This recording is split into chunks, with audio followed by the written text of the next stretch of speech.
تريد الفرج، تريد أن يكشف الله همك وغمك، صفي روحك، اتق الله مع ربي. مع العباد هذه مفروغ منها، مع العباد باش تصفي روحك مع العباد راهي مفروغ منها. مع ربي سالكة، مع البنادم إلا ما سمح لكش هذه مصيبة. مع الله عز وجل مهما ارتكبت مهما اقترفت، يا من عدا ثم اعتدى ثم اقترف، أبشر بقول الله في قرآنه إن ينتهوا يغفر لهم ما قد سلف. فالإنسان أحباب رسول الله احنا مصيبتنا مع بعضنا بعض. شوف حالنا اليوم كيفاش رانا دايرين، الجيران كيفاش راه وقع لهم، الإخوة في البيت كيفاش راه وقع لهم، الابن مع والديه مع كذا واش راه وقع لهم. سبحان الله، حروب طاحنة من أجل الدنيا زائلة، نسأل الله عز وجل أن يرضى. إذن من مفاتيح الفرج هو تقوى الله. المفتاح الثاني من مفاتيح الفرج وهو التوكل على الله. التوكل على الله، ومن يتوكل على الله فهو حسبه. قبل ما نبدأ نتكلم عن التوكل خلوني نشرح واحد القضية، لأن هناك اليوم الناس لا تفرق بين التوكل والتواكل. هناك من يتوكل وهناك من يتواكل.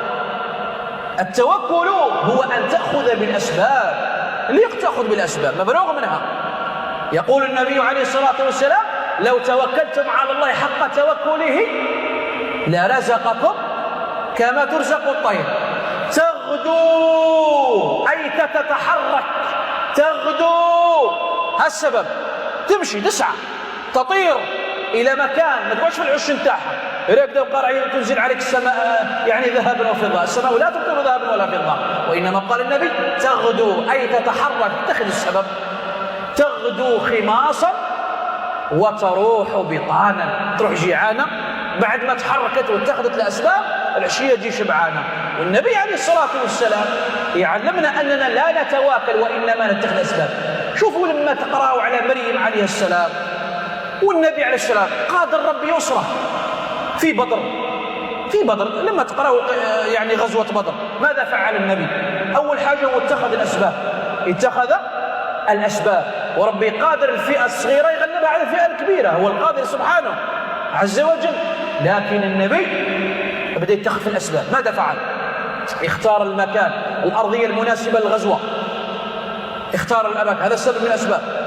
اجمع الصحابة قال لهم يعني من له مظلمة عندي نرد له حقه، كاش واحد راه يسالني، كاش واحد خسرت معاه، كاش واحد ظلمته، كاش واحد كذا، قال نرد له. فنطق أحد الصحابة قال أنا يا رسول الله كما تعرفون القصة. زيد على ذلك بعد ما اتخذ النبي على الأسباب ورص الصفوف، نظم الصفوف، لجأ النبي ورفع يده إلى الله. لا بد على الإنسان أن يتخذ الأسباب، لكن لما الإنسان ربما يسأل واحد يقول عليها ربي قادر يعطيك بلا سبب، حتى تدير السبب قادر يعطيك بلا سبب، نعم هو القادر سبحانه عز وجل، لكن علمنا ربي أن نتخذ الأسباب ولا نؤله الأسباب. فرق بين تتخذ الأسباب وتؤله الأسباب. قال يقول أنا كما نقفز ما كان والو، أنا لا، الأسباب مطلوبة، لكن في عقيدتك أن الله قادر على أن يرزقك مثل ما رزق مريم كلما دخل عليها زكرياء المحراب وجد عندها رزقا. وش قال لها؟ يا مريم أنى لك هذا؟ مرة تجيبي يا مريم امرأة عاجزة، فاكهة الصيف الشتاء وفاكهة الشتاء في الصيف وخير عندها، شو اللي جاب لك؟ ماذا قالت؟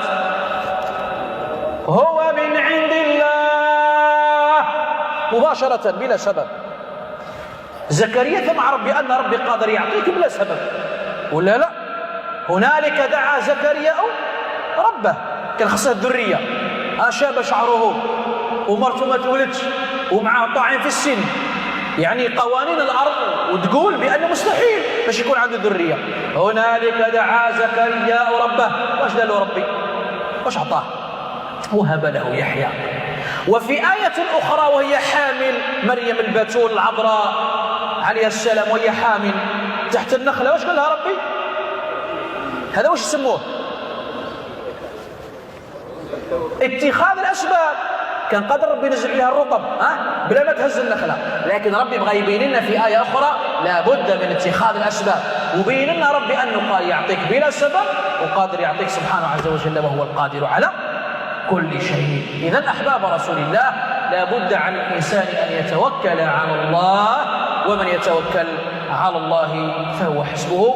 نواصل في الجمعة المقبلة إن شاء الله إن كان في العمر بقية عن التوكل. أسأله عز وجل أن يرزقنا التوكل عليه. اللهم ارزقنا التوكل عليك يا رب. اللهم ارزقنا رزقا لا تجعل لأحد فيه علي منه.